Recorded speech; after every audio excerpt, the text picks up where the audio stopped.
All right, ladies and gentlemen, we live in very exciting times. We live in times where the global trade order, FTAs, have come under pressure. The quote that you see up on the slide is not a quote that was done by Mr. Trump, but it's actually a quote by Obama in 2008. So the perception that multilateral trade, that FTAs are a challenge for wages, are a challenge for jobs, are a challenge because of negative trade balances is not something that is new.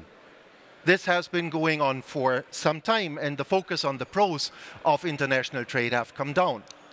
Now, do we actually need to worry about global trade? Is it really that big a deal? Well, if you look at the US GDP, the US GDP is a whopping $20.6 trillion. If you look at the import from China into the US, that's 2.6% of the US GDP. So that's a large number. But is it a number that's going to make or break the US? I don't think so. The second point I want to make on this slide is if you look at Mexico, import from Mexico into the United States is about 50% less than the import from China. Yet, I have 10 Chinese for every Mexican. So what that means is most of our trade is either local or regional. And last but not least, I want to make one point, and that is our perception of globalization may be much more than reality. There are some numbers here from a DHL survey that indicate that we think 30% of all people are not living in the country of their birth, whereas it's only 3% in reality, and similar points apply for gross capital formation and other factors. Now, should we focus on trade balances? Is it really that simple that one number sort of is the explanation to all our woes? I mean, obviously not. One thing is trade balances and their impact on employment have to be seen in context.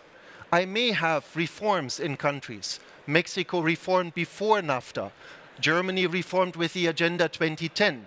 I may have countries that go aggressively into automation, Industry 4.0.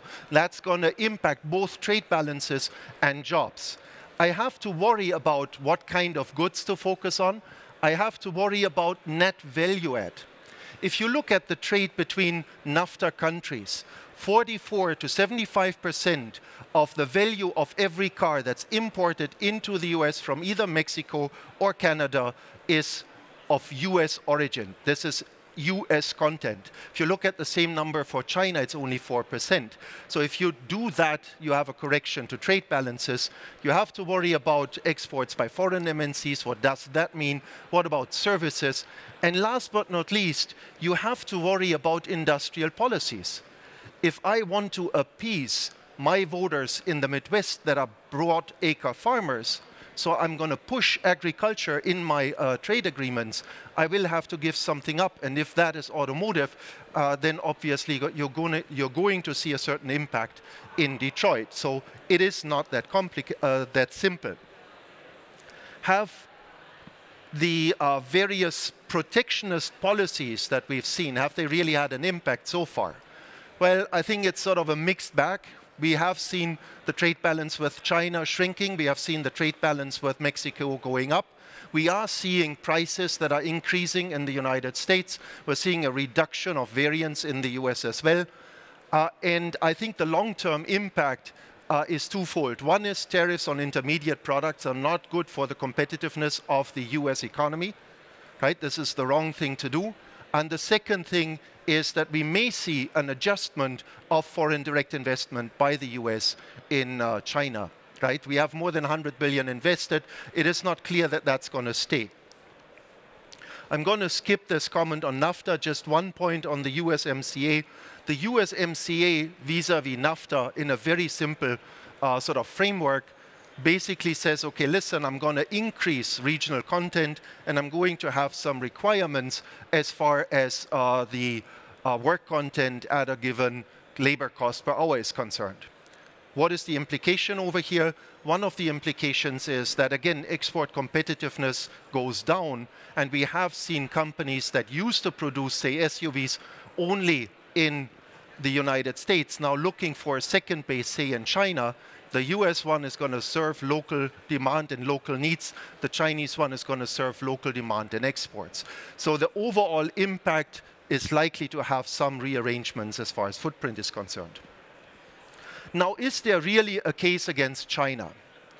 Right? If we look at the Chinese development as a function of time, what we see even pre-WTO, China had a very, very significant movement in terms of improving their performance in manufacturing. After entry into WTO, we have a situation where, compared to the share in the global population, Chinese production in a number of sectors is just very, very strong, very, very big. Part of this story is really that China has become more competitive. The only answer that you have for that is become competitive yourselves. Right? You have to take that head on and figure out ways to compete. The second component is the component that people are worrying about, and that is the component where we talk about intellectual property rights violations, industrial policies that favor local companies. We talk about technology transfer mandates and things like that. Now that is what needs to be attacked. We need to have an environment in which we compete based on the same set of rules of a free market economy. That is where I think the US is right to bring that to the fore. Ideally, it would have been done in a larger set of countries, but the question is also, would Europe have really been able to formulate a credible response? What's the impact? The tariffs now are high. They are above 20% for US goods as well as Chinese goods imported into the other country.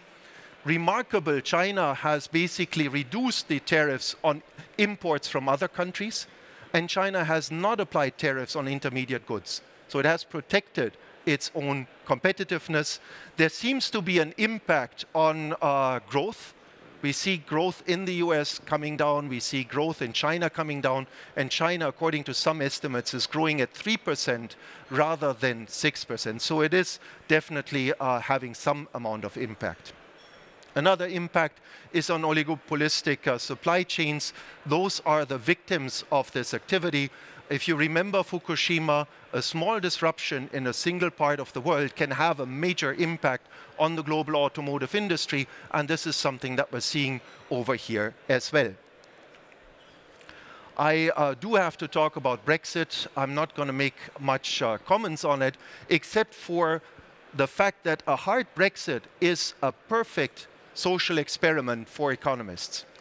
It is always difficult to sort of clarify or point out the impact of FTAs on employment, but with a hard Brexit, we'll definitely have an opportunity to see if there's an impact on employment and exports and all these various factors. I believe there is. We may find out. Let's see what happens in Great Britain. So what's the key challenge of the 21st century? I think one of the key challenges that we have in front of us is that we are weaponizing interdependence. The US and Europe basically were able to create common goods in terms of trade, SWIFT, the US exchange rate mechanism, in terms of the internet. We're now trying to put pressure on countries using these common goods. Now, the risk of that procedure is I may end up putting pressure on allies. I may have misalignment with my allies.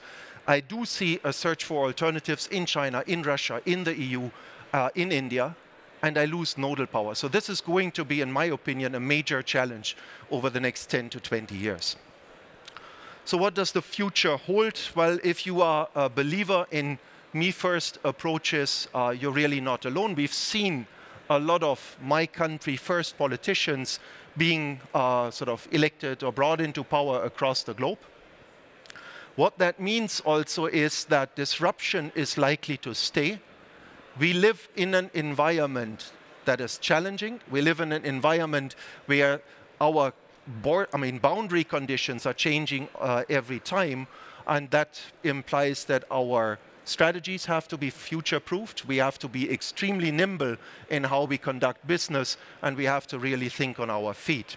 It's a nice quote by Zygmunt Bauman. He's a Polish philosopher who sort of says, okay, listen, it's the first time in human history that we're trying to integrate humans without having the other, without having an enemy.